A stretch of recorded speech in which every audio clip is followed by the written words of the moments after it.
I don't know who needs to hear this, but let me give it out. Bw'oba okyetaaga kikozese oba tokyetaaga kireke.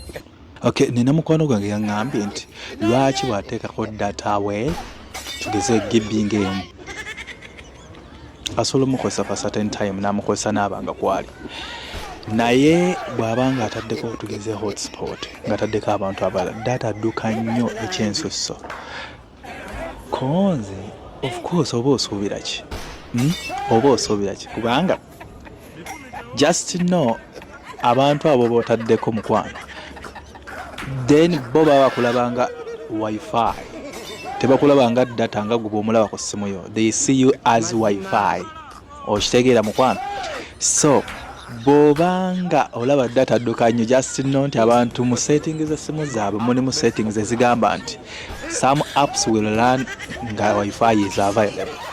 Kati gwe baconnecting ku hotspot, they see you as wifi. So essimu zaabwe nazo zidetecting nti that is wifi, so zigenda ku running programs zonna ezibadde dormant because wifi is available.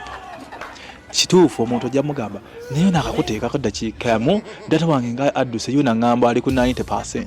Of course ajja kubanga kituufu ali ku 90%, ne bwe bate balina kye bakozesezza ajja kugamba ye ate kijja kitya nze mbadde ndi ku WhatsApp tugeze nsindise ka message kamwe kati. Okitegeera?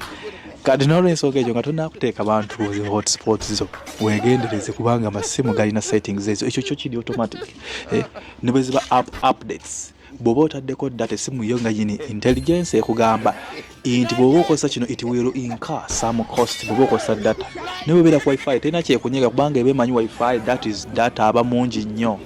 Kati bwe kibeerawo vice versa n'eri ku mikwano gy'oba ogaseeko. N'olwekyo bw'oba wakubagatta ku hotspot wakiri omugulira data n'omwegulirayo mugamba kwata genda weegulireyo MBs 10 ku nusu 10 kubanga nze wange munnange wakekkereza si wa kyalo si wa ku updating as apps.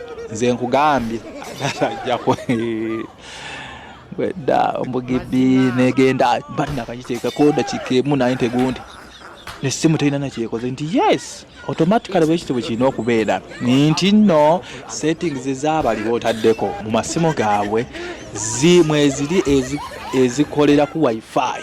Kati gwe tebakulabanga data bakulabanga wifi, essimu zaabwe zentegeeza zigenda kumunywa zimunyunyute. So ng'oteeka abantu ku hotspot yo, just be keen olinako yenkana ki, just be keen olinako GB zenkana ki, kubanga bw'oba olinako butono mukwano bagenda bunyunyuta bakumaleko kubanga amasimu ge balina gakola updates gakola downloads in a presence of wifi. So your hotspot is termed as wifi. Okitegeera mukwano? So n'olwekyo weegendereze ng'obateekako. Nze nkugambye ate muddemu tukaabirira biki bwati mwabateekako tukimanye lumu. Obaguliranga owaabwe ne beegattirako nga bo. Bwe kiri psychology intelligence. Okitegeera mukwano? Si ku bantu bamabumu naye just ge mazima.